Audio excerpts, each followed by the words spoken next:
Bonjour à tous et bienvenue dans 3 minutes pour comprendre. Aujourd'hui, on va parler d'un mot un peu technique que vous avez peut-être déjà entendu sans trop savoir ce que c'est, l'adresse IP. Quand vous envoyez une lettre, il faut écrire une adresse postale pour qu'elle arrive à la bonne personne. Et bien sur Internet, c'est exactement pareil. Chaque appareil connecté, votre ordinateur, votre tablette, votre téléphone ou même votre téléconnecté a besoin d'une adresse pour envoyer et recevoir des informations. Cette adresse, on l'appelle l'adresse IP. IP signifie Internet Protocol, c'est un mot compliqué qui veut dire simplement la règle qui permet aux appareils de se parler sur Internet. Il existe deux manières d'écrire une adresse IP. L'IPv4, c'est la plus courante, elle ressemble à ce qui s'affiche à l'écran. Elle est composée de 4 groupes de chiffres, chacun allant de 0 à 255. Alors cela permet de créer un peu plus de 4 milliards d'adresses IPv4, mais avec des milliards d'appareils connectés aujourd'hui, eh bien, on en manque. C'est pour cela qu'a été créé l'IPv6. L'IPv6 est un format beaucoup plus long et utilisé pour éviter cette pénurie. Alors il ressemble à ça, je ne vous l'épelle pas, et surtout, pas d'inquiétude, vous n'avez pas besoin de retenir ces numéros fort heureusement. L'adresse IP publique est celle utilisée par votre box Internet, le boîtier qui vous donne accès à Internet à la maison. On peut la comparer au numéro de votre maison vu de la rue. C'est grâce à elle qu'Internet peut vous trouver. Une adresse IP publique ressemble à ça. Je vous mets à l'écran, elle peut changer automatiquement. On parle alors d'une adresse IP dynamique ou rester toujours la même et on appelle cela une adresse IP statique. C'est parfois proposé d'ailleurs en option par votre opérateur.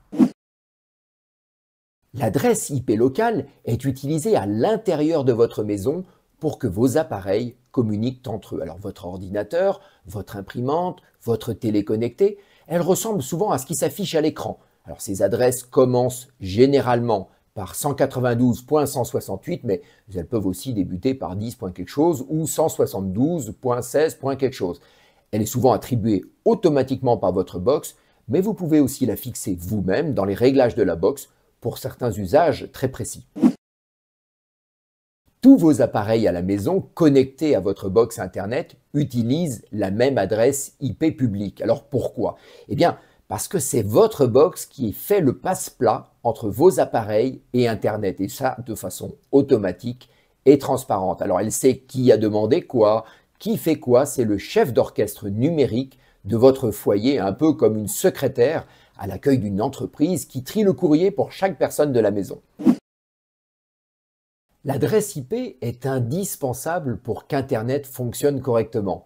Elle permet de naviguer sur Internet et d'accéder à chaque site web, reconnaître chaque appareil chez vous, comme votre ordinateur ou votre télé, afficher automatiquement la météo de votre région ou la bonne langue sur un site. Elle permet aussi de vous localiser approximativement en fonction de votre connexion.